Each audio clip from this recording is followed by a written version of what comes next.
So here's what we've been doing. I think you're aware that when you get the notification that we've finished the reserve study, you get a link to our Client Center. You can go there, it's on our website, and log in.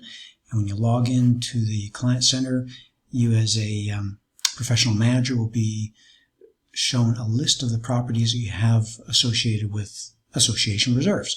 And here's your list, and you can look at them. And for years and years, you've been able to look at your completed reserve studies here. But this is what we've been doing new. We've got uPlanIt, and that's what I want to show you. This is how your reserve study comes alive. It basically allows you to enhance the reserve study experience by understanding what all the numbers do. So you have access to the numbers. Now, none of this changes the actual reserve study, but it allows the board of directors to get their fingers into it and find out what's going on. So there's a list of all your components, and you can edit them, you can tweak them, you can push them around. Your control panel with your starting balance, interest and inflation, recommendations page, and funding plan override if you want to manually make some changes, and then you can print out tables and charts. Let me show you what I think is real valuable here. Okay, so we're recommending to this association that they set aside contributions of $5,210 per month. And the board says that's too much, money's tight, how little can we get by with? Well, you can click on the baseline solver and find out what it takes just to stay cash positive through the years, and that's $4,560. So really their bandwidth of acceptable contributions are between $4,560 and $5,210. And so that now the board is able to start to decide, what do I want to do? And they can say, well, maybe we don't want to be 100% funded. What happens if we do 5,000? So you do 5,000, you recalculate, and you say, that's not that bad. Let's try 4,900.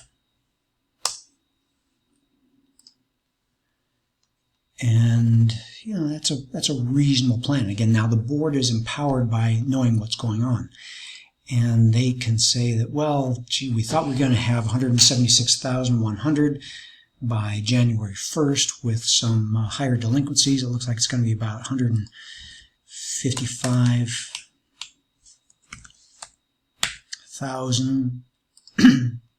It's probably a better number.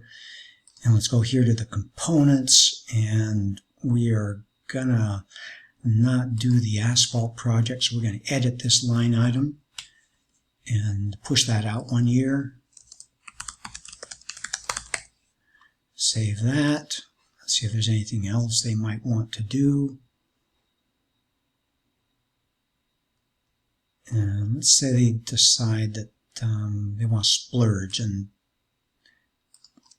everyone is staying home, so we want to get the new pool furniture this year. And let's make it $4,500. Okay.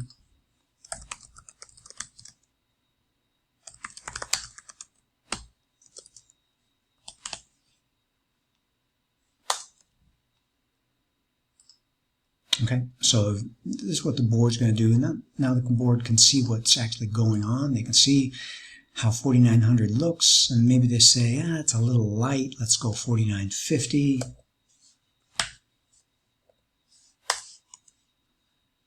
Recalculate.